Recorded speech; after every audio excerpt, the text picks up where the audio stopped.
गोविन्दाय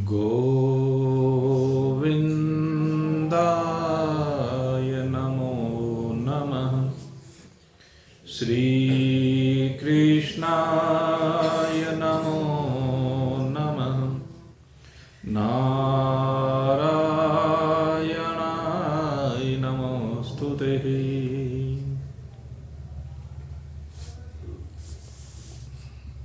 परमात्मा प्रेमी सज्जन वृत्त,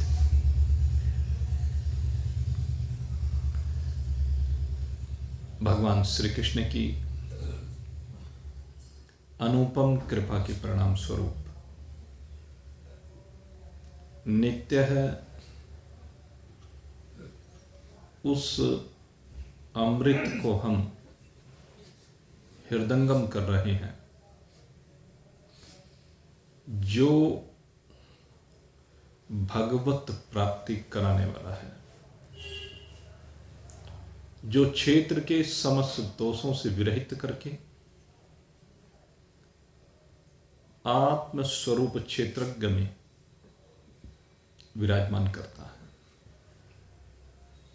ये अमृत भगवान कहते हैं कि जो अध्यात्म ज्ञान नित्यत्व तत्व ज्ञानार्थ दर्शन, ये अध्यात्म का अमृत, ये ज्ञान का अमृत जो नित्य है। नित्य वह है जो सदा एक रस रहता है, जिसकी उपलब्धता सदैव है, जो कभी भी हमारे से विलग हो ही नहीं सकता। जैसे रज्जु में भासने वाला सर्प कुछ क्षणों के लिए भले ही ये भ्रम परोस दे कि रस्सी नहीं है, लेकिन वास्तव में रस्सी भ्रम काल में भी सदा ज्यों की त्यों विराजमान है। इसी प्रकार से जीव के अज्ञान काल में भले ही जीव क्षेत्र से संयुक्त होकर के अपने में क्षेत्र का आरोप करके क्षेत्र के साथ तादात्म्य सा करता हुआ क्षेत्र रूप प्रतीत हो, लेकिन वास्तव में हर क्षण वह क्षेत्रज्ञ ही है। उसकी वास्तविकता क्षेत्रज्ञ है। अध्यात्म ज्ञान नित्यत्वम, यह है नित्यता, जो अवस्थाओं के बदलने से बदलता नहीं है। अवस्थाएं बदलती हैं, जागृत आती है, स्वप्न आता है, सुसुप्ति आती है, लेकिन ये अपना स्वरूप जागृत स्वप्न सुसुप्ति के आने और जाने का साक्षी है। जागृत स्वप्न सुसुप्ति का दृष्टा है। जागृत आती है उसको देखता है, जागृत जाती है उसको भी देखता है, स्वप्न आता है तो उसको भी देखता है, स्वप्न जाता है तो उसका भी देखता है, सुसुप्ति आती है तो उसको भी देखता है, और सुसुप्ति जाती है उसको भी देखता है। और इन तीनों अवस्थाओं से अतीत जब समाधि की अवस्था में विराजमान होता है, तब भी ये दृष्टा रूप से ज्यों का त्यों विराजमान रहता है। एतत् ज्ञानमिति प्रोक्तम अज्ञानम यदतो अन्यथा। कहते यही वास्तविक ज्ञान है। ये ज्ञान जो नित्य है, ये ज्ञान जो व्यापक है, ये ज्ञान जो एक रस है, कहते यही वास्तव में ज्ञान है। बाकी जो कुछ है वह अज्ञान है। और कल इस तत्व का वर्णन करते हुए आपको बताया कि वास्तव में अज्ञान नाम की भी कोई चीज ज्ञानी की दृष्टि में नहीं है। ज्ञानी की दृष्टि में जिसको अज्ञान कहा गया है वह भी एक शुद्ध सच्चिदानंद घन ब्रह्म ही है।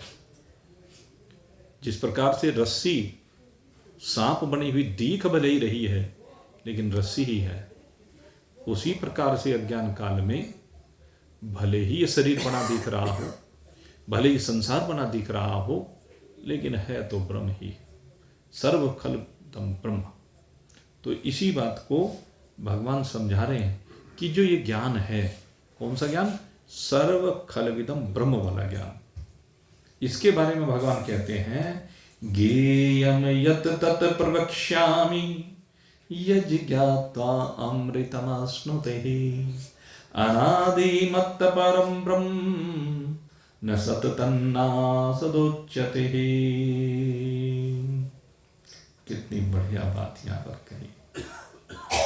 कहते हैं जो ज्ञेय पदार्थ है, ज्ञेय पदार्थ यानी ज्ञान के द्वारा जिसको जाना जाता है, वो ज्ञेय पदार्थ यानी परमात्मा।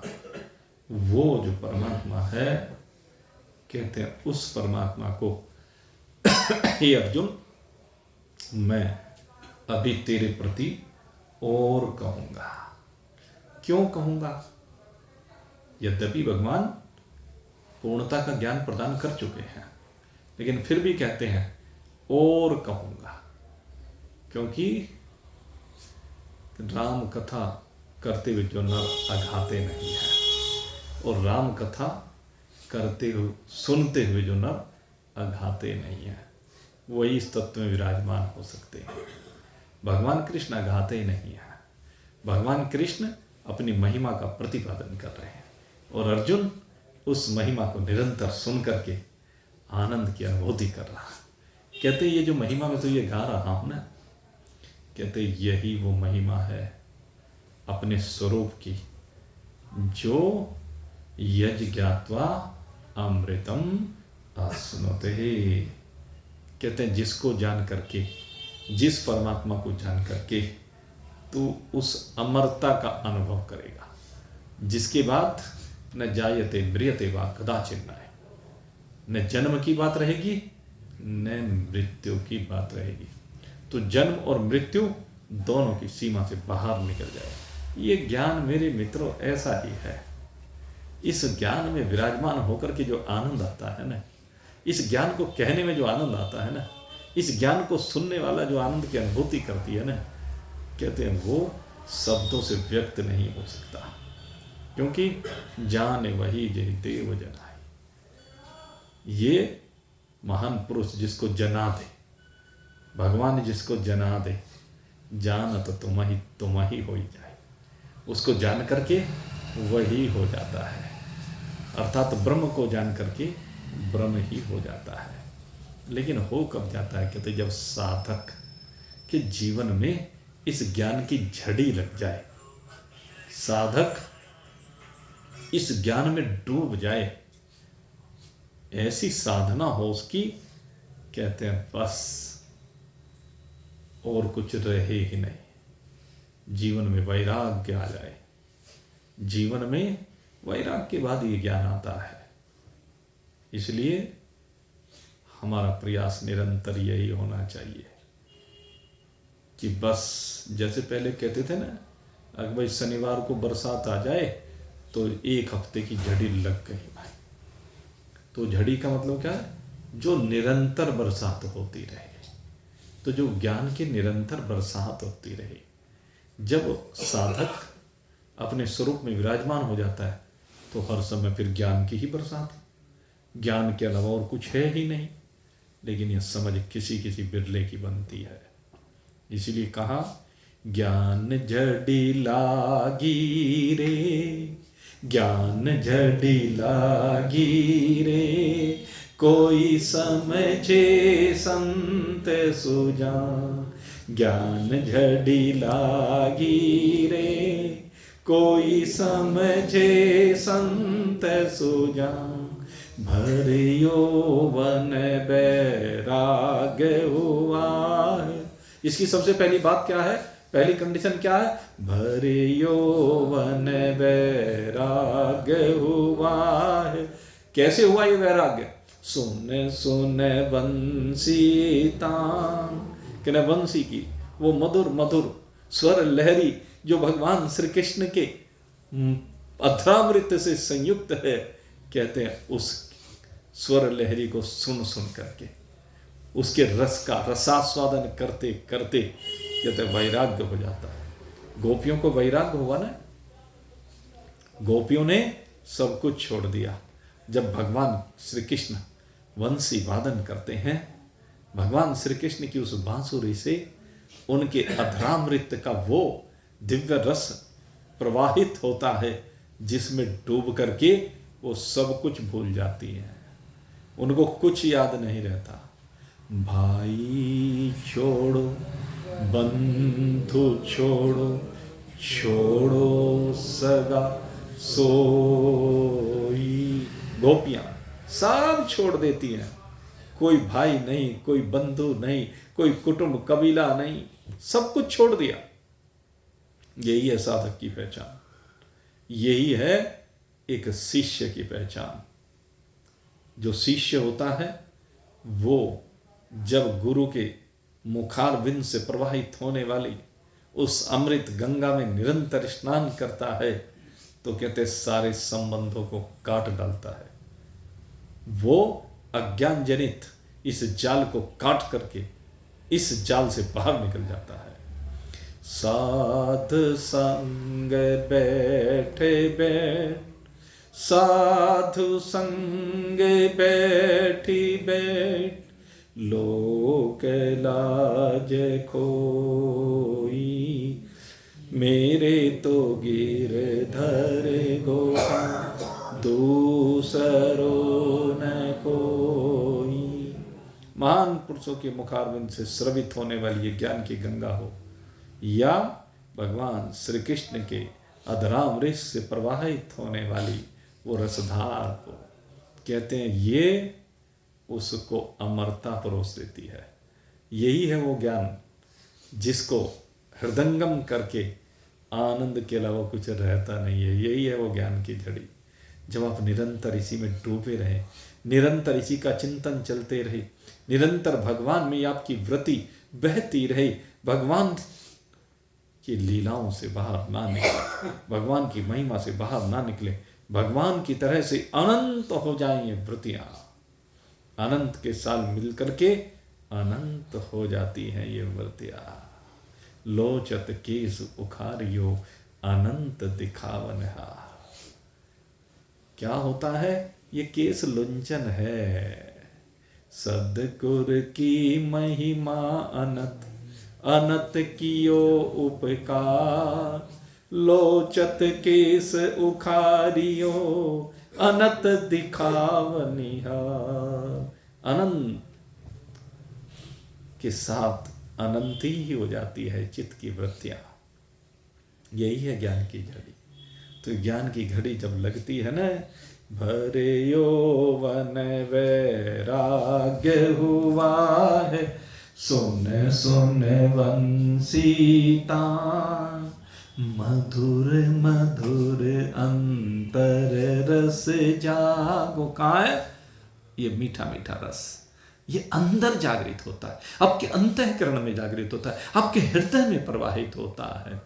मधुर मधुर रस, मधुर मधुर अंतर रस जागो, कर कोई अनमान, ज्ञान झड़ी लागी रे, कोई समझे संत सुजान, ज्ञान झड़ी लागी रे, कोई समझे संत सुजान। भरे यौवन वैराग्य हुआ है, भरे यौवन वैराग्य हुआ है, सुन सुन वंशीता, मधुर मधुर अंतर रस जागो, कर कोई अनमान, पिया रस पागी रे, कोई समझे संत सुजान, ज्ञान झड़ी लागी रे, कोई समझे संत सुजान, ज्ञान झड़ी लागी रे, कोई समझे संत सुजान। और जब ऐसी अवस्था होती है तो इसी अवस्था में उस अमृत का पान करते करते प्रियतम के दर्शन हो जाते हैं। उन कुंजों में गोपियां भगवान के दर्शन कर लेती हैं। इस हृदय रूपी गुहा में ये शिष्य भगवान के दर्शन कर लेता है गुरु कृपा से। प्रियतम जी ने दर्शन देखा, प्रियतम जी ने दर्शन देखा, खींच लिए ये प्राण। प्रियतम जी ने दर्शन देखा, खींच लिए ये प्राण। सभी जगह से मनवा हट गए, सभी जगह से मनवा हट गए, एक जगह पर मान। सभी जगह से मनवा हट गए, एक जगह पर मां। दरस अनुरागी रे कोई समझे संत सुजान। ज्ञान झड़ी लागी रे कोई समझे संत सुजान। ज्ञान झड़ी लागी रे कोई समझे। सांवरिया लो लागी मन में, सांवरिया लो लागी मन में, छोड़ा सभी जहां। सांवरिया लो लागी मन में, छोड़ा सभी जहां। पिया मिलन की खातिर हमने, पिया मिलन की खातिर हमने, त्यागा मान अपमान। पिया मिलन की खातिर हमने, त्यागा मान अपमान। बने बैरागी रे कोई समझे संत सुजान। ज्ञान झड़ी लागी रे कोई समझे संत सुजान। ज्ञान झड़ी लागी रे कोई समझे संत सुजान। जब ये सांवरिया से इस मन की लगन लग जाती है ना, सारा जहां छूट ही जाता है। और पिया से मिलने की खातिर, जिसकी इच्छा केवल पिया से मिलने की है, जिसकी इच्छा केवल अपने प्रियतम सार सर्वस्व एक रस नित्य सबके अधिष्ठान आधार शुद्ध सच्चिदानंद घन मिलने परमात्मा से मिलने की होती है, कहते उसके अंदर मान अपमान नहीं रहता, त्यागा मान अपमान। वो तो वैराग से संयुक्त हो जाता है और वो किसी भी काम को करने में कोई ग्लानि नहीं मानता, कोई छोटापन उसे अनुभव नहीं होता। वो तो भगवान कृष्ण की तरह से कहते मैं झूठी पत्तल उठाने का काम करता हूं, कोई संकोच नहीं है। वो लोक लिहाज सब छोड़ देता है। और जो सच्चा शिष्य होता है ना, गुरु का सच्चा शिष्य, वो तो गुरु की सेवा करने के लिए आतुर रहता है, आकुल व्याकुल रहता है कि तो किसी भी प्रकार से बस सेवा मिल जाए, उसकी चाहत ये रहती है। कपड़े धोए बर्तन मांजे, कपड़े धोए बर्तन मांजे, भिक्षा करी महान। ऐसा होता है शिष्य। कपड़े धोए बर्तन मांजे, भिक्षा करी महान। सभी संतों के चरण दबाए, सभी संतों के चरण दबाए, तब उपजाए ज्ञान। सभी संतों के चरण दबाए, तभी उपजाए ज्ञान। आत्मरति जागी रे, कोई समझे संत सुजान। ज्ञान जड़ लागी रे, कोई समझे संत सुजान। जी हाँ मेरे मित्रों, महान पुरुषों की सेवा का फल होता है। जो महान पुरुषों की सेवा करता है ना, किसी किसी को मिलती है सेवा का अवसर। शिष्य तो बहुत होते हैं। हमारे गुरुजी कहा करते थे, भाई कहते हैं जब वैराग्य लिया ना शुरू में, कहते हैं खूब सेवा करने का अवसर मिलता था, संतों के बीच में रहा करते थे। और ये जो लिखा है ना, ये मेरे मित्रों हमारे गुरु जैसे महान पुरुषों ने लिखा है, अपने अनुभव को लिखा है।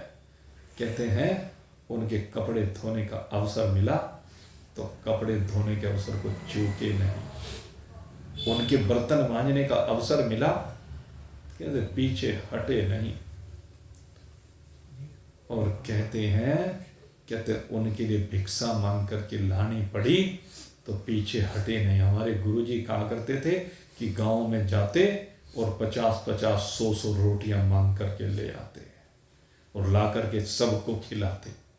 और उसके बाद अगर उनसे कुछ बच जाए, जो रूखा सूखा प्रसाद बच जाए, कहते हैं सबको खिला करके। वही तो सिद्धांत की बात है कि सबको खिला करके जो बचे। यज्ञ शिष्टामृत भुजो जानती ब्रह्म सनातन, कहते उसको ही प्रसाद समझ करके हम ग्रहण करते, संतों के रोज चरण दबाते। कहते उन संतों के चरणों को दबाने का परिणाम ये होता है, जो महान पुरुषों के चरणों को दबाता है, उनकी सेवा करता है, तो कहते तब ये ज्ञान उपजता है। उसके पीछे एक भौतिक रहस्य भी है और आध्यात्मिक रहस्य भी है।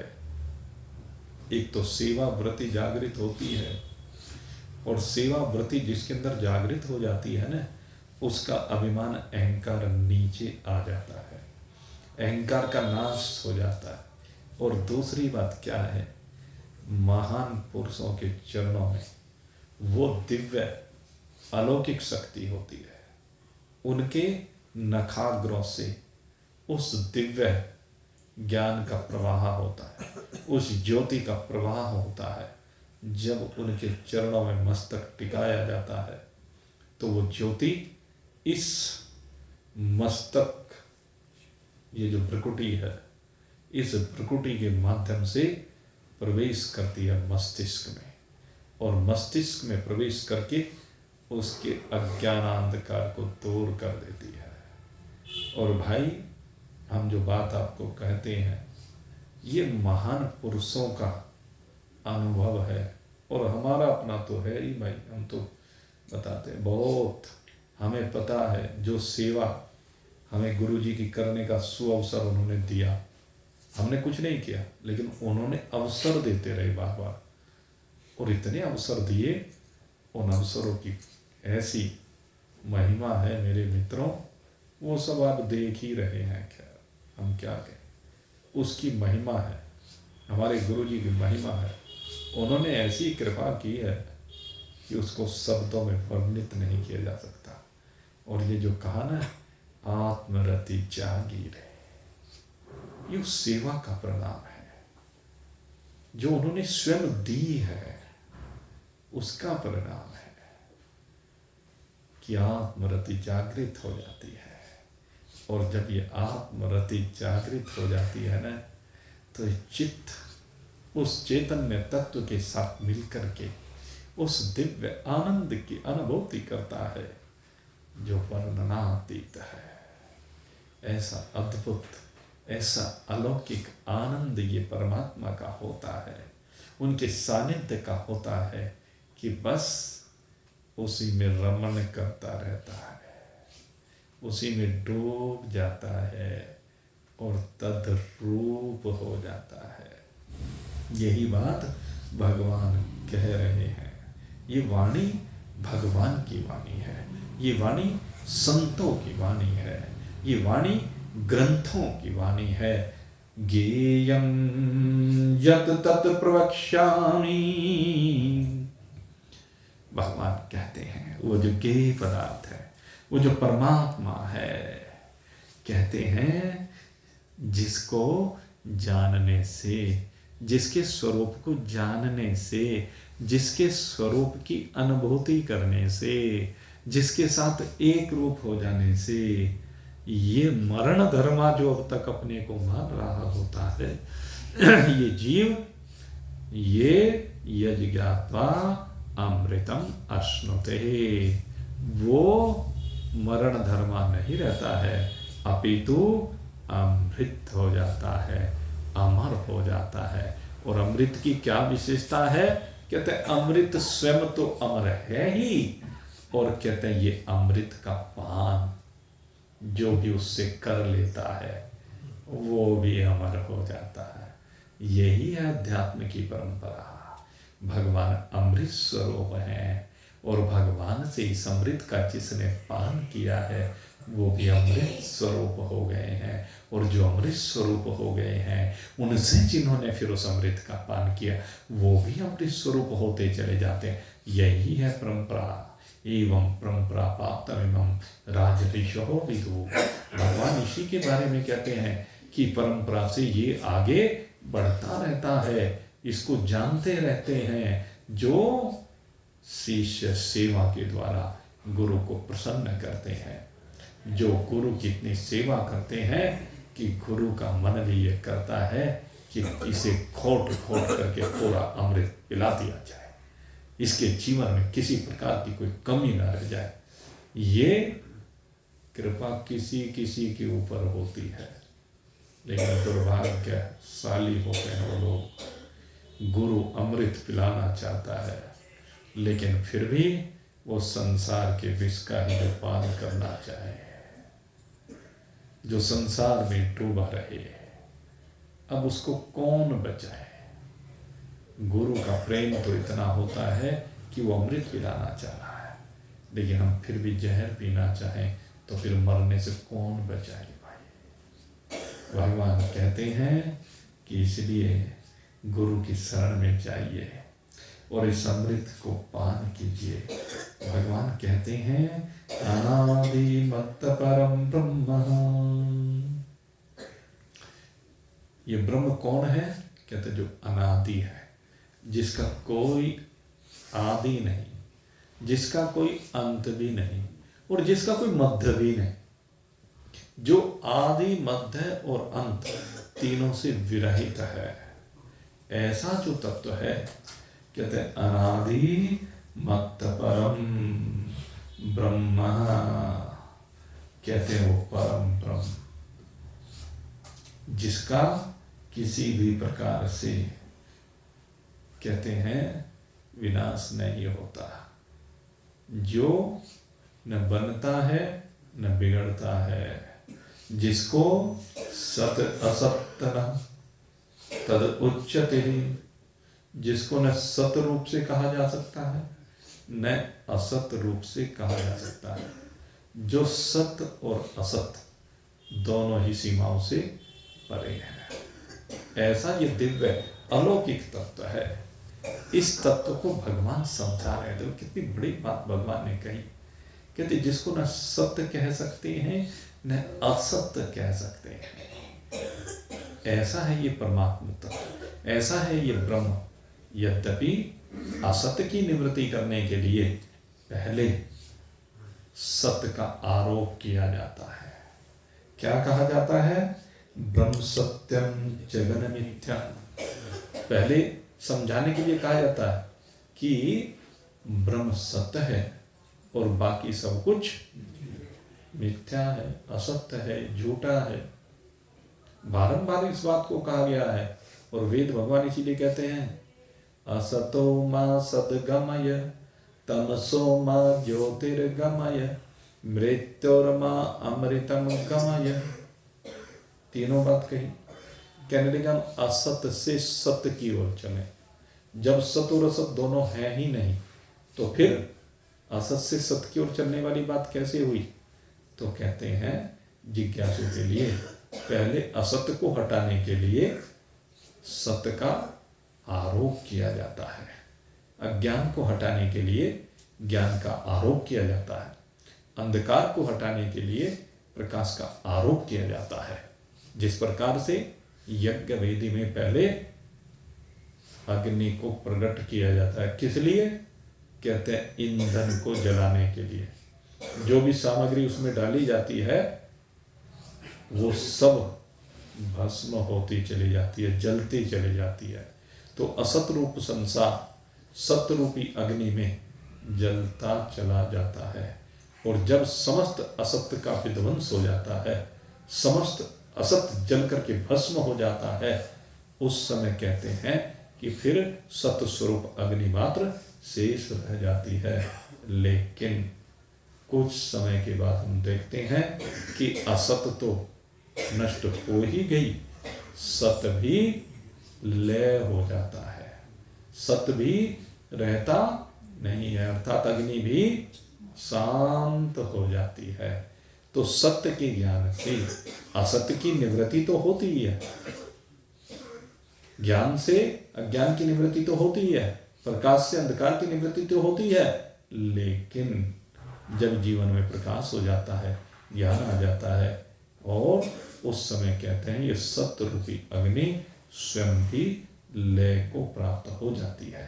असत्य का तो भस्म किया है और सत्य का लय किया है। जब असत्य भस्म हो जाए और सत्य लय को प्राप्त हो जाए तब यही ब्राह्मी स्थिति कही जाती है। इस स्थिति को कोई भगवान कह रहे हैं कि ये सत्य और असत्य दोनों से परे है। तो इस सत्य और असत्य दोनों से परे कैसे है? अब इससे अगला जो मंत्र भगवान हमारे सामने रखने जा रहे हैं, ये बड़ा दिव्य मंत्र है। ये मंत्र पुरुष सूक्त में थोड़ा सा बदल करके है और यहाँ पर दूसरे रूप में है, बात एक ही है। आप जब पुरुष सूक्त पढ़ते हैं तो उसमें भी इसका वर्णन आता है और यहाँ भी इसका वर्णन आता है। सर्वतः पानिपादं तत् सर्वतोक्षिर शिरो मुखम सर्वतः श्रुतिमल्लोके सर्वमावृत्य तिष्ठति। बड़ा दिव्य मंत्र है ये। बारंबार इसकी महिमा का वर्णन हर जगह पर किया गया है। तो इसकी महिमा का वर्णन अब हम कल करेंगे भाई, अगर संभव हुआ, भगवान की कृपा होगी तो कल इसका वर्णन करेंगे। और कल भाई हमारा जो द्वादशी का ये माता अन्नपूर्णा का प्रसाद होता है, कल दोपहर 12:30 बजे लाला जी की दुकान पर, और फिर शाम को यहाँ होगा। तो आप सभी लोग सादर निमंत्रित हैं। और परसों होली से पहला दिन है भाई, तो परसों आपको भी सबको थोड़ा थोड़ा समय देंगे, इसलिए परसों सत्संग का समय थोड़ा सा बढ़ा करके रखेंगे। 15 मिनट पहले और 15 मिनट बाद में, 1 घंटे के बजाय 1.5 घंटे का। इसलिए भजन बोलने के लिए, होली के भजन बोलने के लिए परसों सबको निमंत्रण है भाई, जो चाहे बोल सकता है। परसों 7:15 से 8:45 तक, 15 मिनट पहले और 15 मिनट बाद में। बोलिए सच्चिदानंद भगवान की